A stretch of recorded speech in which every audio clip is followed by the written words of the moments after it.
Nous allons essayer d'y répondre. Madame Desmonté, la parole est à vous. Grazie, Presidente. Merci, Madame la Présidente. Tout d'abord, avant ma question, je voulais faire une remarque. L'importance de ces auditions. Je remercie tous les rapporteurs pour leurs remarques qui ont pour but de nous donner des informations pour faire des interventions et nous faire un avis et pouvoir ainsi débattre. Et oui, la politique fait partie de tout ce processus. Mais justement, je dois dire qu'aujourd'hui, nous avons 3 intervenants. Monsieur Ibanez, qui est défini comme le principal opposant à la ligne Lyon-Turin. Et je lis qu'il a eu un contentieux avec la société ferroviaire Lyon-Turin. Et vous pouvez me corriger si je me trompe. Donc si on veut mener ces débats, il faut avoir une position équilibrée. Donc s'il y a une position notoirement contraire, il faut l'intégrer à ce débat, parce que sinon ce débat n'a pas lieu d'être. Et la question à présent, quelle est l'alternative que vous voyez à cette ligne? Mais je vous demande de me donner une réponse d'économiste et pas d'activiste. Merci beaucoup, Monsieur Roche. Monsieur Libanez, la parole est à vous. Merci. Madame, votre vœu de contradiction a été exaucé par Monsieur Colson. Donc vous voilà rempli dans vos droits de contradiction. Et vous avez vu que la DigiMove nous a expliqué que la voie existante, avec des pentes exceptionnelles, ne pouvait pas répondre aux enjeux du XXIe siècle. Il se trouve que les Suisses à 1150 mètres d'altitude, que les Autrichiens à 1370 mètres d'altitude ont pu faire de l'intermodalité, ont pu remplir des trains. Vous vouliez une réponse d'économiste, vous allez voir, c'est une réponse extrêmement basique. Il circulait 120 trains dans les années 80 avec une voie ferrée unique en Italie.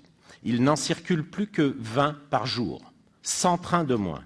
Si nous faisons comme dans les années 80 aujourd'hui, avec 28 remorques par train, ça fait 2800 par jour, par 350 jours, ça fait 980 000, soit 75% des camions sur la route. Je le dis également pour Monsieur Colson, c'est une leçon d'économie de base, des multiplications et des additions.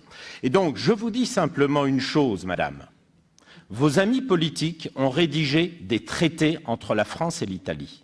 La question n'est pas aujourd'hui ni en France, qui a fait une pause en juillet 2017, ni en Italie, qui a déclaré qu'il voulait rediscuter du projet en application des traités. Il ne s'agit pas de dire « nous arrêtons ».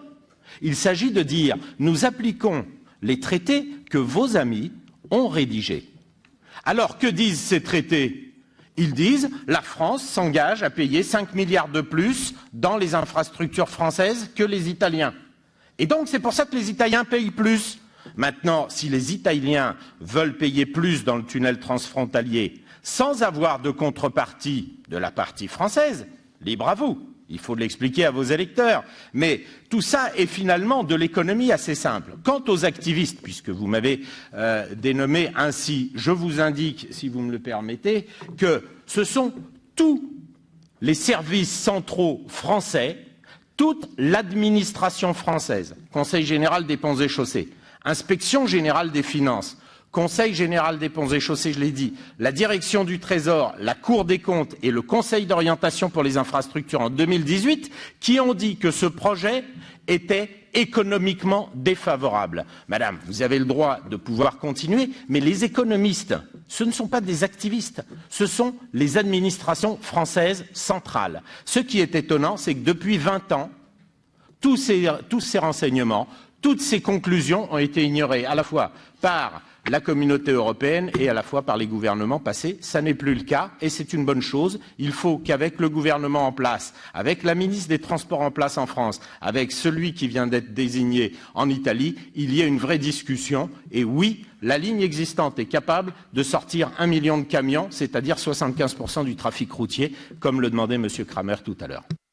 Merci, Monsieur Libanez.